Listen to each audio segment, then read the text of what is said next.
আগুন লাগার পর প্রশাসনের তৎপরতা থাকলেও কদিন বাদেই আগের মতো চলে সব। সমাধানে ফায়ার কোড বাস্তবায়নের ওপর জোর। ভবন মালিকই নয়, অসৎ কর্মকর্তাকেও শাস্তির আওতায় আনার পরামর্শ।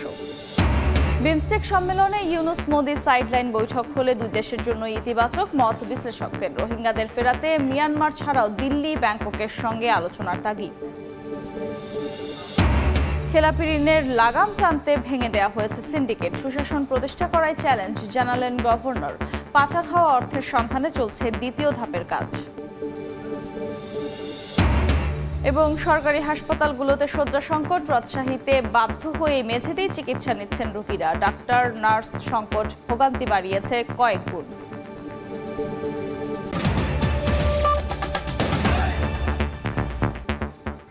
সকালের সময় সঙ্গে আছে আমি আফরোজা মৌটুসী।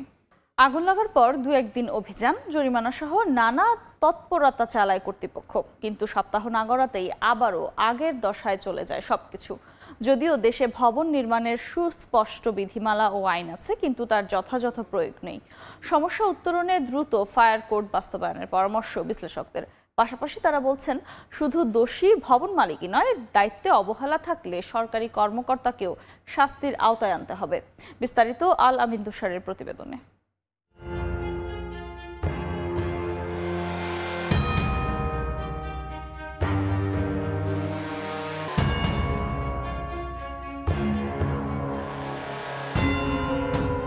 রাজধানী ঢাকায় ভবন নির্মাণের জন্য ন্যূনতম নিয়ম যে মেনে চলা হয় না তার প্রমাণ এমন একে অপরের গা ঘেঁষে দাঁড়িয়ে থাকা বহুতল ভবন। এটি রাজধানীর নিউ মার্কেট এলাকা। এখানে নকশার বাইরে গিয়ে একটি দুটি নয়, সংযুক্ত করা হয়েছে 7টি ভবন, যার অফিসিয়াল নাম মার্কেট কমপ্লেক্স।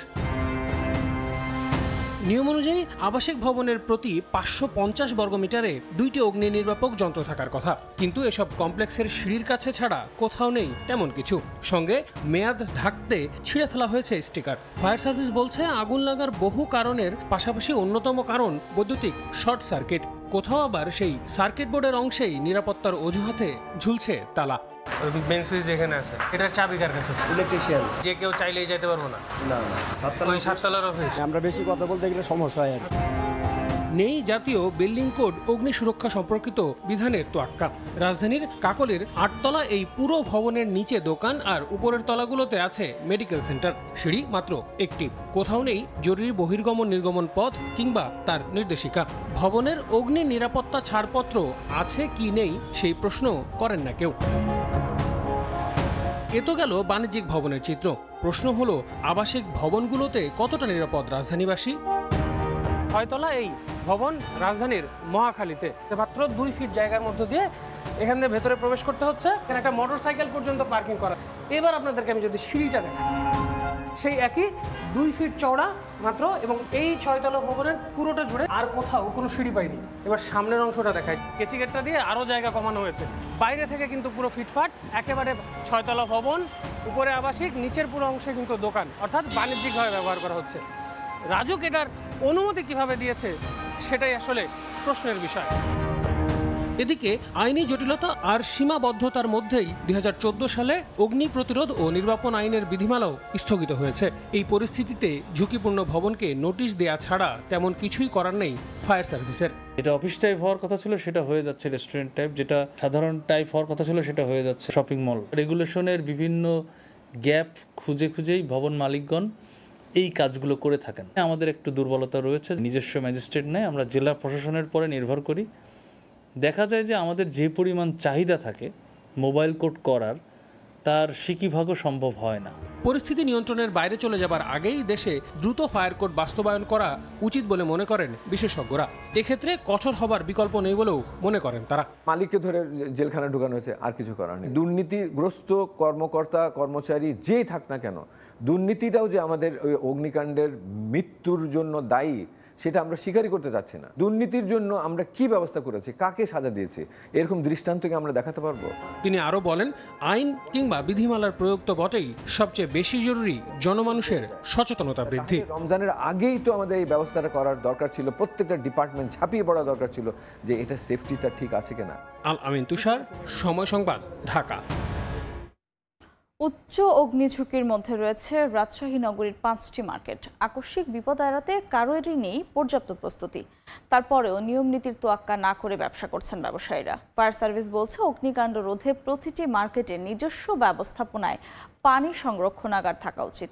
শাহিন আলমের তথ্য ও আব্দুস সালামের ছবি নিয়ে রিপোর্ট।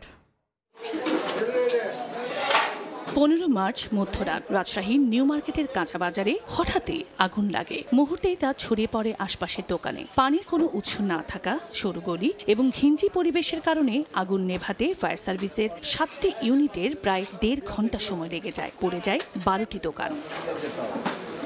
আগুনের ঝুঁকিতে আছে রাজশাহী নগরীর 5টি মার্কেট। ফায়ার সার্ভিস বারবার সতর্ক করলেও কর্ণপাত না করে ব্যবসা করছেন ব্যবসায়ীরা। ব্যবসা বাণিজ্য করে তারা যদি মনে করেন সচেতন না হয়, আর কত চেষ্টা করবে মানুষ এই মার্কেট যে কয়দিন না আপনার মানে পরিকল্পনা নিয়ে ভবন করবে, সে কয়দিন আগুন নেভানোর জন্য বিকল্প ব্যবস্থা অতি শীঘ্রই গ্রহণ করা দরকার। অগ্নিকাণ্ডের জন্য এই গরমের মৌসুমকে উল্লেখযোগ্য বিবেচিত করে আগুনের হাত থেকে উদ্ধারে মার্কেট সংশ্লিষ্টদের প্রতি নানা পরামর্শ ফায়ার সার্ভিসের স্থানীয় কর্মকর্তার। অগ্নিকাণ্ড ফেস করার জন্য তাদেরকে বলা আছে আন্ডারগ্রাউন্ড রিজার্ভার করার জন্য এবং স্টাফদেরকে ট্রেনিংয়ের ব্যবস্থা করার জন্য, তাছাড়া প্রচুর পরিমাণ এক্সটিংগুইশার সংরক্ষণ করার জন্য, এগুলো ব্যবহারবিধি সম্পর্কে জানিয়ে দেওয়ার জন্য। ফায়ার সার্ভিসের তথ্য মতে নগরীর সাহেব বাজারের RDA market, new market, Horogram new market, Sonadighi এলাকার সমবায় মার্কেট এবং নগরীর সাহেব বাজারের অবস্থিত কাপড়পট্টি মার্কেট উচ্চ অগ্নিঝুঁকিতে রয়েছে। সময় সংবাদ, রাজশাহী। অন্য প্রসঙ্গ, বিমস্টেক সম্মেলনে ভারত বাংলাদেশ সাইডলাইন বৈঠক হবে কিনা সেটা এখনো অনিশ্চিত। আনুষ্ঠানিক কোনো বিবৃতি আসেনি কোনো দেশের পক্ষ থেকে। অর্থনীতিবিদ এবং আন্তর্জাতিক সম্পর্ক বিশ্লেষকরা বলছেন, ইউনূস মোদির সাইডলাইন বৈঠক হলে দুই দেশের টানাপোড়েন নিরসনে ভূমিকা রাখতে পারে। তাই এই বৈঠক হলে তা দেশের জন্য হতে পারে ইতিবাচক। অন্যদিকে রোহিঙ্গা প্রত্যাবাসনে মিয়ানমারের পাশাপাশি ভারত, থাইল্যান্ডের সঙ্গে আলোচনা গুরুত্বপূর্ণ বলেও জানান তারা। ধ্রুব ব্যানার্জি রিপোর্ট। বাংলাদেশ ভারত সম্পর্কে চলছে টানাপোড়েন, আর এর মধ্যেই থাইল্যান্ডে অনুষ্ঠিত হতে যাচ্ছে 6ষ্ঠ বিমস্টেক সম্মেলন, যাতে ভারতসহ দক্ষিণ এশিয়ার 7টি দেশ অংশ নেবে। ইতোমধ্যে ভারতের পররাষ্ট্র মন্ত্রণালয় এক বিবৃতিতে জানিয়েছে, এবারের সম্মেলনে ভারতের প্রধানমন্ত্রী নরেন্দ্র মোদীর সঙ্গে সাইডলাইন বৈঠক হবে থাই প্রধানমন্ত্রী পেতংটার্ন সিনাওয়াত্রার সঙ্গে। তবে বাংলাদেশের সঙ্গে বৈঠক হবে কিনা এ নিয়ে এখনও রয়েছে ধোঁয়াশা।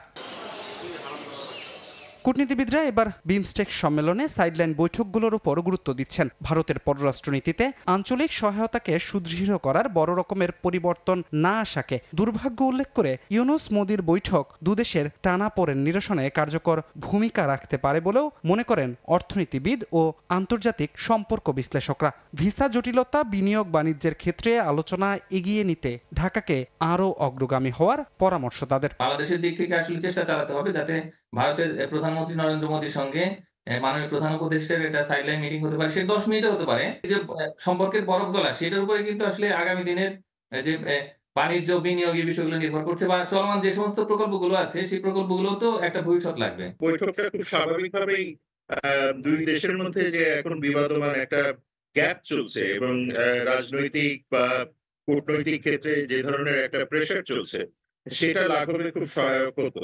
রোহিঙ্গা প্রত্যাবাসনের বিষয়ে মিয়ানমারের পাশাপাশি ভারত, থাইল্যান্ডের সঙ্গে আলোচনা গুরুত্বপূর্ণ বলেও মত তাদের। বাণিজ্য বিনিয়োগের পাশাপাশি যোগাযোগ মহাপরিকল্পনার আলোচনায় প্রধান উপদেষ্টার জোরালো ভূমিকা রাখার সুযোগ রয়েছে বলেও জানান তারা। মিয়ানমারের সাথে যদি এক ধরনের নেগোসিয়েশনে আসা যায় এবং সেই ক্ষেত্রে যদি বিমস্টেকের রাষ্ট্রগুলি এবং আসিয়ানের রাষ্ট্রগুলি, পার্টিকুলারলি এখানে যেহেতু থাইল্যান্ড আছে, তাদেরকে নিয়ে যদি আমরা এক ধরনের আলোচনার সুযোগ তৈরি করি, আমার মনে হয় যে কানেক্টিভিটির ক্ষেত্রে বাংলাদেশ একটা বড় অগ্রগতি অর্জন করবে। যদি কোনো রকমের বাণিজ্যিক অগ্রগতি অর্জন করতে হয়, তাহলে সেক্ষেত্রে আমাদের দেশগুলোর মধ্যে আসলে একটা মুক্ত বাণিজ্য চুক্তি দরকার। এবং আমাদের সবচেয়ে গুরুত্বপূর্ণ যে কাজটি করতে হবে এই মুহূর্তে, সেটি হলো যে থাইল্যান্ডের সঙ্গে এটা আলাপ আলোচনা শুরু করতে হবে।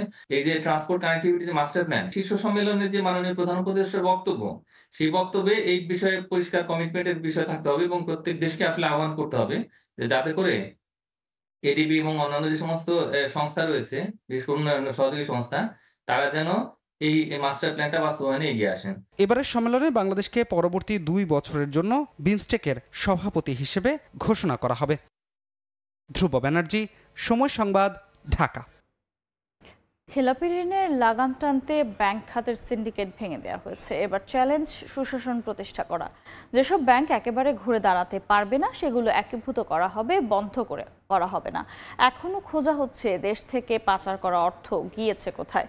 সম্প্রতি লন্ডনের সফরের সময়ে সংবাদের সঙ্গে একান্ত আলাপে এসব কথা জানিয়েছেন বাংলাদেশ ব্যাংকের governor doctor Ahsan H Mansur. বিস্তারিত জানাচ্ছেন শোয়েব কবির। ধীরে ধীরে মুক্ত হচ্ছে হাসিনা সরকারের আমলে জিম্মি হয়ে পড়া বাংলাদেশের ব্যাংকিং খাত। একই সঙ্গে চলছে গ্রাহকের আস্থা ফিরিয়ে ব্যাংকিং ব্যবস্থাকে স্বাভাবিক করার কার্যক্রম। এরই মধ্যে বাংলাদেশ ব্যাংক জানিয়েছে গেল ডিসেম্বর শেষে খেলাপি ঋণের পরিমাণ দাঁড়িয়েছে 3,05,073 কোটি টাকা। 3 মাসে বেড়েছে 60,787 কোটি টাকা। বাড়তে থাকা এই খেলাপি ঋণের লাগাম টানতে সুশাসন প্রতিষ্ঠার বিকল্প দেখছেন না কেন্দ্রীয় ব্যাংকের গভর্নর। দুর্বৃত্তায়ন করা যে বোর্ডগুলো আছে সেগুলো তো আমরা ভেঙে দিয়েছি। আমরা শক্তিশালী গভর্নেন্স চাই। আমি মনে করি যদি গভর্নেন্স ব্যাংকের ভালো হয়, বিনিয়োগগুলো যদি ভালো হয়, আমাদের ওই ব্যাংকগুলো আবার ঘুরে দাঁড়াতে বাধ্য। জানান কোনো ব্যাংকেই বন্ধ হবে না, তবে গ্রাহকের আমানতের সুরক্ষা দিয়ে আইন মেনে একীভূত করা হবে ঘুরে দাঁড়াতে ব্যর্থ ব্যাংকগুলো। আমরা নতুন ব্যাংকিং রেজলিউশন অ্যাক্ট করেছি, সেটার আন্ডারে যদি যেসব ব্যাংক কার্যকরভাবে কার্য সম্পাদন করতে পারবে না বলে প্রতীয়মান হবে তাদেরকে আমরা হয়তো একীভূত করে ফেলবো। বন্ধ হবে কেন? বন্ধ হওয়ার কিছু নাই, কাস্টমারের হার্ডওয়ারও কিছু নাই, সব কিছু ঠিক থাকবে। হয়তো কিছু ব্যাংক একসাথে হতে পারে। এস আলম গ্রুপ সহ ব্যাংক খাতে আধিপত্য বিস্তার করা কোম্পানির দাপটে পাচার হওয়া অর্থ কোথায় গিয়েছে তা খুঁজে বের করে দেশে ফিরিয়ে আনার কর্মযজ্ঞ চলছে। ব্যাংক খাতের কোনো তথ্যই গোপন করা হবে না বলেও জানান তিনি। কিভাবে টাকাটা বিদেশে নিল সেটাকে আমরা ট্রেস বিভিন্নভাবে তো নিয়েছে, হয়তো সরাসরি প্রত্যেকটা তো আর নিজের নামে নেওয়া হয় না, বেনামিতে নেওয়া হয়েছে, সেগুলোকে ট্রেস করা হয়েছে। এখন যেটা হচ্ছে যে বিদেশে কী কী অ্যাসেট ট্রেসিং আছে সেটা আমরা করার চেষ্টা করছি এবং পরবর্তীতে আমরা এটা উদ্ধারের চেষ্টা করব। আমরা যেটা সত্য কথা সেটাই লিখব।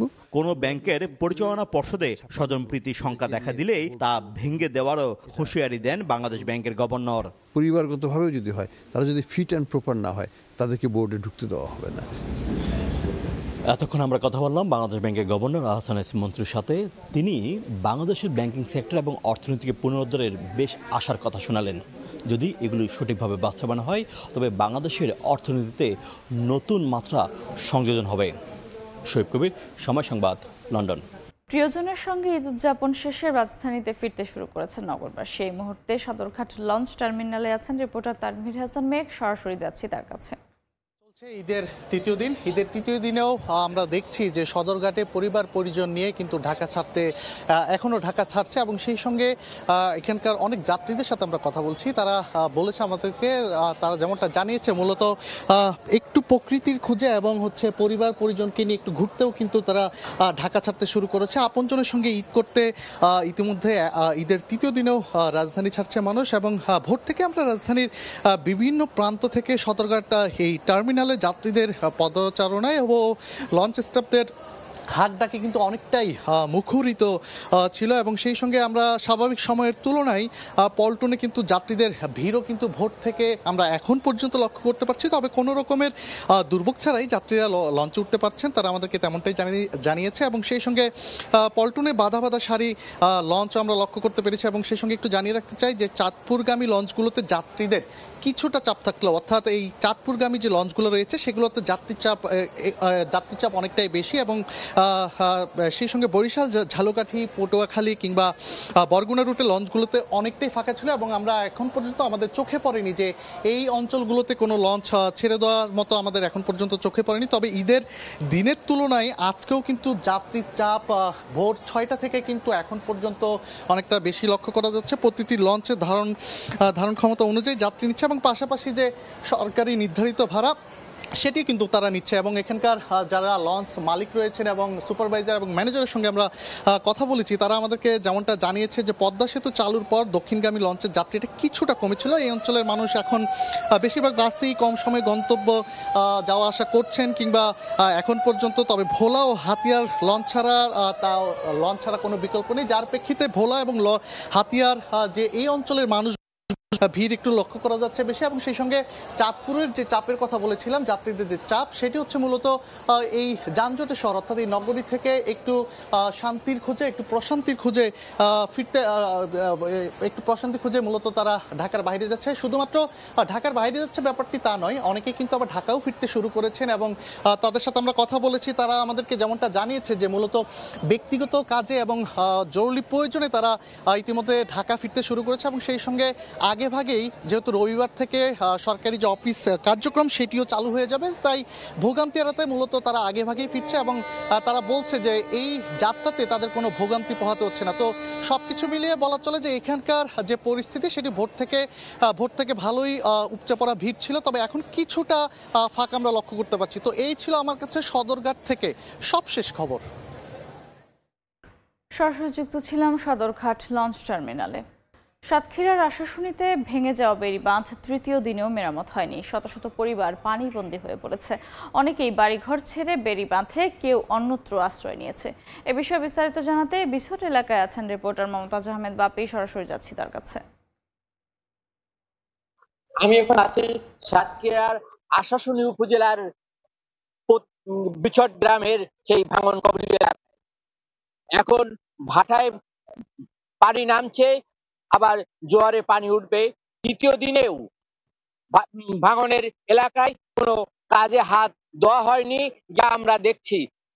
এখনো পর্যন্ত পানি উন্নয়ন বোর্ড, স্থানীয় জনপ্রতিনিধি, স্বেচ্ছাশ্রমে যে জিও টিউব লাগানোর কথা ছিল সেটি এখনো কাজে হাত দেওয়া হয়নি বলে আমরা দেখছি।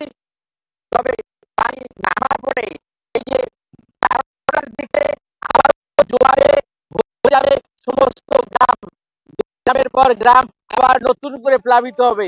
ঘরের পানি নামছে, আবার ঘরে পানি উঠবে। এই জন্যে যে ক্ষতি হচ্ছে সেই ক্ষতির হাত থেকে রক্ষা করতে এলাকাবাসীর একান্ত দাবি, তারা যে কোনো ভাবেই হোক না কেন চাই। টেকসই একটি বাঁধ হলে তারা জীবনে বেঁচে যায়। প্রতি বছর এইভাবে বাঁধ ভাঙবে আর ভাঙবে তাদের কপাল।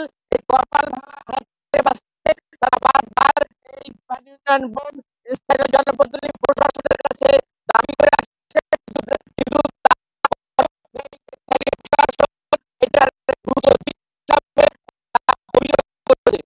অভিযোগটি যে 3 দিনেও কেন এখনো পর্যন্ত এই বাঁধ মেরামতের কাজ শুরু করা হয়নি।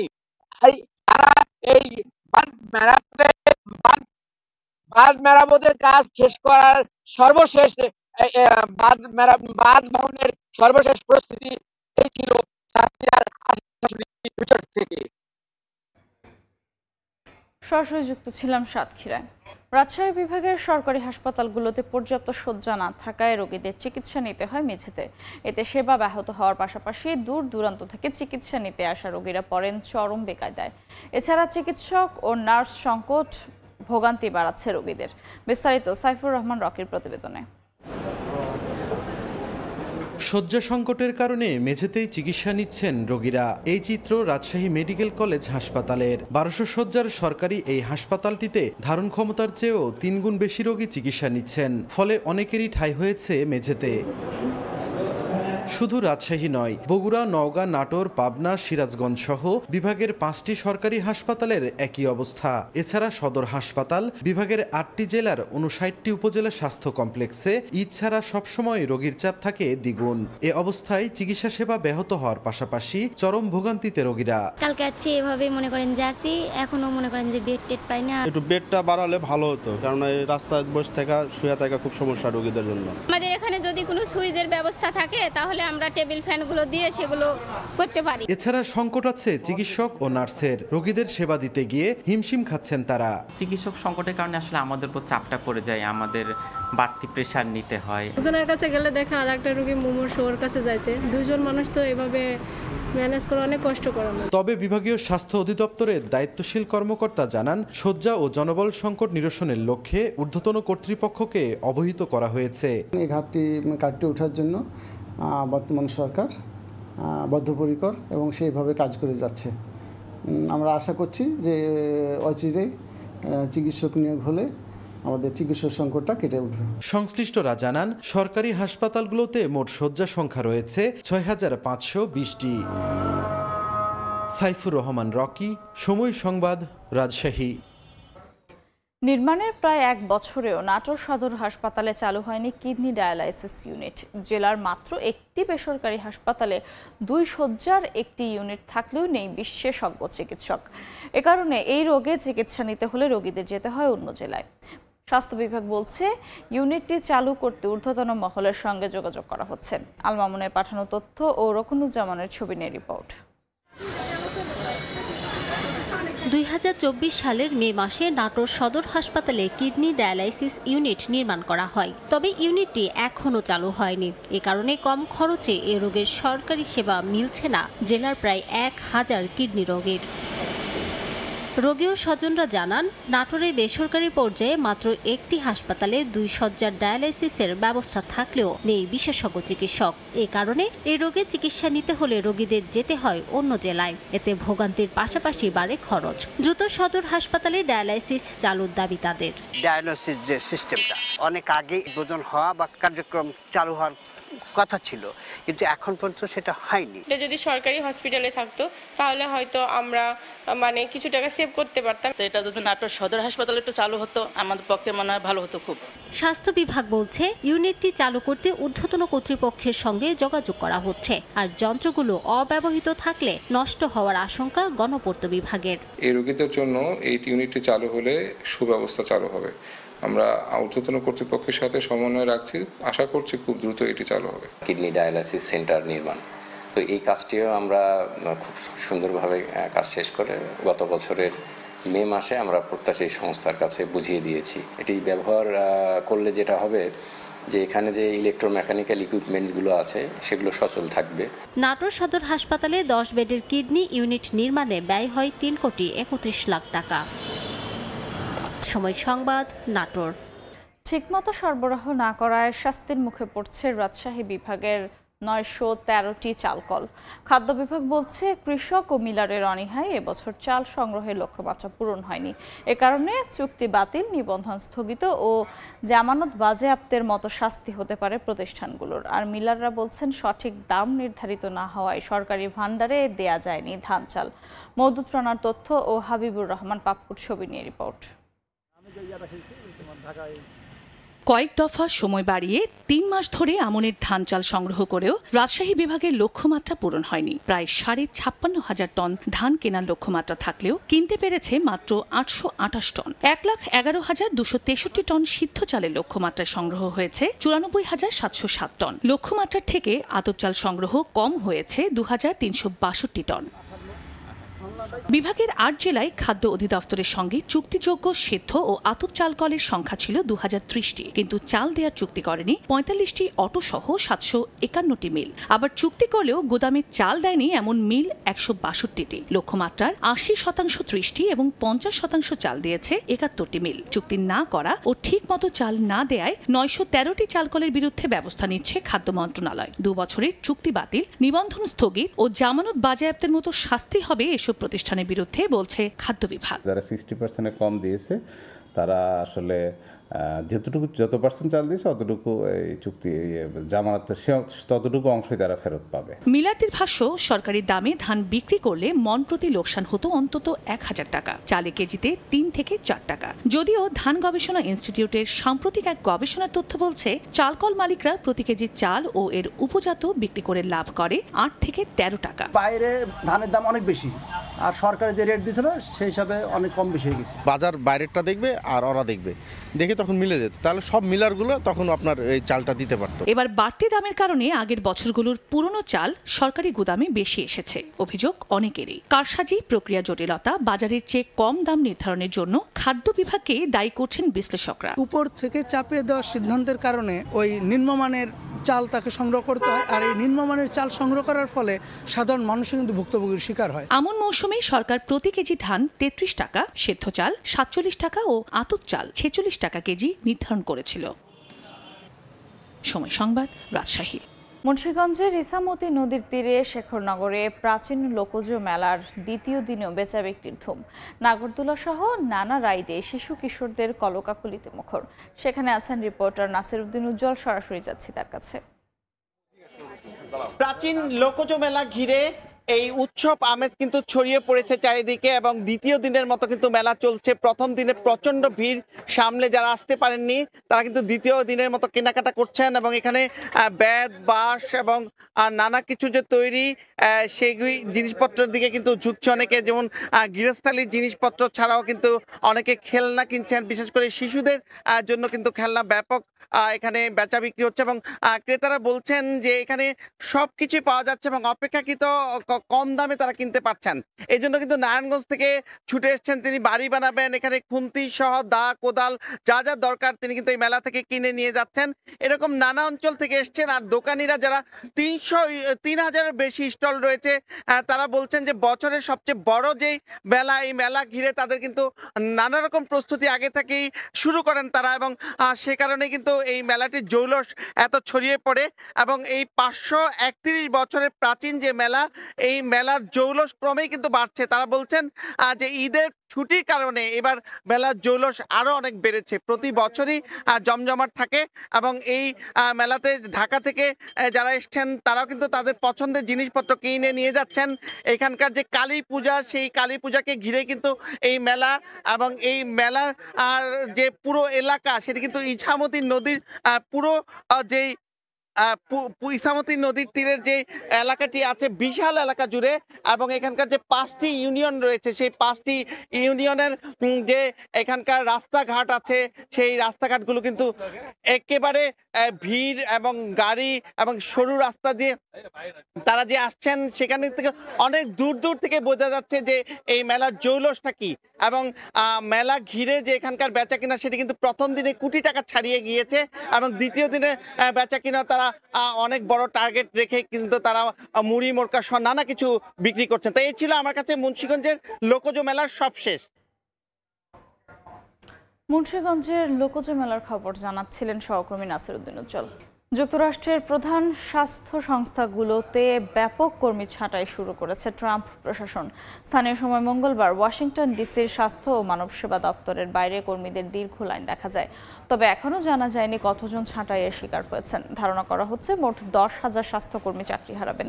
জানা গেছে প্রেসিডেন্ট ডোনাল্ড ট্রাম্প ও তার সহযোগী ইলন মাস্কের পরিকল্পনার অংশ হিসেবে এই ছাঁটাই প্রক্রিয়া চলছে, যার মাধ্যমে বিভিন্ন সরকারি সংস্থার কর্মী সংখ্যা কমানো হবে। 2027 সালে নয়, 2026 সালে অস্ট্রেলিয়া সফর করবে বাংলাদেশ ক্রিকেট দল। 1 বছর এগিয়ে আনা হয়েছে টাইগারদের অস্ট্রেলিয়া সফর। দীর্ঘ 17 বছরের অপেক্ষার অবসান ঘটতে যাচ্ছে শান্তদের। মূলত 2027 সালে টেস্ট ক্রিকেটের 150 বছর পূর্তি উপলক্ষে অজিদের ব্যস্ততার কারণে এগিয়ে আনা হয়েছে বাংলাদেশের সঙ্গে তাদের সফর। ক্রিকেট বিশ্বে কুলীন সম্প্রদায় অস্ট্রেলিয়া। অন্য প্রায় সব দেশে সিরিজ খেলার আমন্ত্রণ পেলেও টাইগারদের খুব একটা সুযোগ মেলে না ক্যাঙ্গারুদের দেশে সফরের। এখন পর্যন্ত মাত্র একবারই দ্বিপাক্ষিক সিরিজে অজি ভূমিতে সফর করেছিল বাংলাদেশ, সেটাও 2003 সালে। সবশেষ এফটিপিতে বাংলাদেশের সুযোগ তৈরি হয়েছে আরও একবার অস্ট্রেলিয়া সফরের। গেল এফটিপি অনুযায়ী 2027 সালে অজি ভূমিতে সফরের তারিখ নির্ধারণ করা হয়েছিল। তবে সেই সূচিও পরিবর্তন আসতে যাচ্ছে না, বাতিল করা হচ্ছে না, বরং এগিয়ে আনা হচ্ছে সেই সফর। 2027 সালের পরিবর্তে 2026 সালে অস্ট্রেলিয়া সফর করবে বাংলাদেশ ক্রিকেট দল। তবে কোন কোন ফরম্যাটে সিরিজ হবে তা এখনও নির্ধারিত হয়নি। তার আগেই পরিবর্তন হয়েছে সিরিজের সূচিতে। মূলত অজিদের সুবিধার জন্যই এই পরিবর্তন এনেছে স্বাগতিকরা। 2027 সাল ব্যস্ততার মধ্য দিয়ে পার করবে অজিরা। তাছাড়া 2027 সালে টেস্ট ক্রিকেটের 150 বছর পূর্তি। ঐতিহাসিক দিবস উপলক্ষে একটি টেস্ট ম্যাচ খেলবে ইংল্যান্ড ও অস্ট্রেলিয়া। সেই ম্যাচ ঘটা করেই আয়োজন করবে অজিরা, যার জন্য এগিয়ে আনা হয়েছে বাংলাদেশের সফরকে। 2026 সালের আগস্ট মাসে অনুষ্ঠিত হবে সিরিজটি। ম্যাচগুলো অনুষ্ঠিত হবে অস্ট্রেলিয়ার নর্দার্ন টেরিটরিতে। এর আগে 2003 সালে এখানেই সিরিজ খেলেছিল লাল সবুজের প্রতিনিধিরা। তারেক হাসান শিমুল, সময় সংবাদ। লিটন শান্তর সামর্থ্য নিয়ে কোনো সন্দেহ নেই জাতীয় দলের সাবেক ব্যাটিং পরামর্শক ডেভিড হ্যাম্পের। এই দুই ব্যাটারকে দেশের অন্যতম সেরা মানেন তিনি। সময় খারাপ গেলেও খুব দ্রুতই সেরা ছন্দে ফিরবেন তারা, এমনটাই বিশ্বাস হ্যাম্পের।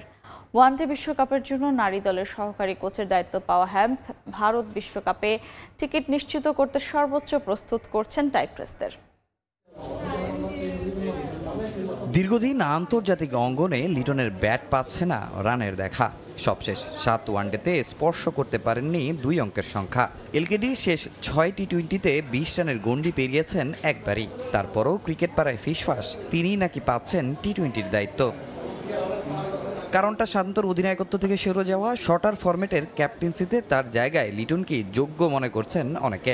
শান্ত নিজেও আছেন অফ ফর্মে। সবশেষ বিপিএলে টাইগার কাপ্তান ঠিকঠাক সুযোগ পাননি একাদশে। টি-20 দলে তার প্রয়োজন নেই বলছেন সাবেকদের অনেকে। তবে জাতীয় দলের সাবেক কোচ ডেভিড হ্যাম্প মনে করেন না সেটা।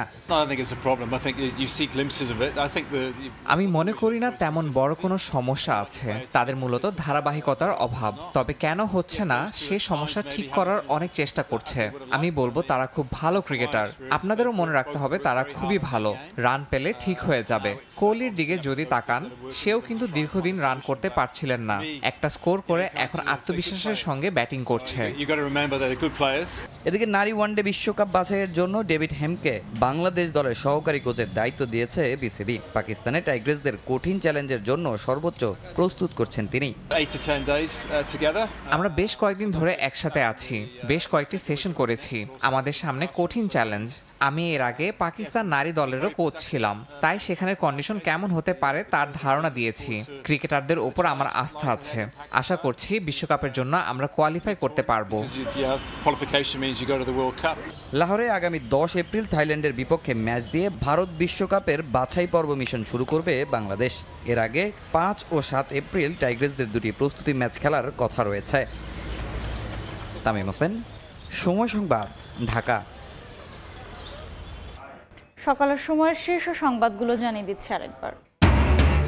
আগুন লাগার পর প্রশাসনের তৎপরতা থাকলেও কদিন বাদেই আগের মতো চলে সব। সমাধানে ফায়ার কোড বাস্তবায়নের ওপর জোর। ভবন মালিকই নয়, অসৎ কর্মকর্তাকেও শাস্তির আওতায় আনার পরামর্শ। বিমস্টেক সম্মেলনে ইউনুস মোদি সাইডলাইন বৈঠক হলে দুদেশের জন্য ইতিবাচক মত বিশ্লেষকদের। রোহিঙ্গাদের ফেরাতে মিয়ানমার ছাড়াও দিল্লি, ব্যাংককের সঙ্গে আলোচনার তাগিদ। এবং খেলাপি ঋণের লাগাম টানতে ভেঙে দেওয়া হয়েছে সিন্ডিকেট। সুশাসন প্রতিষ্ঠা করায় চ্যালেঞ্জ, জানালেন গভর্নর। পাচার হওয়া অর্থের সন্ধানে চলছে দ্বিতীয় ধাপের কাজ।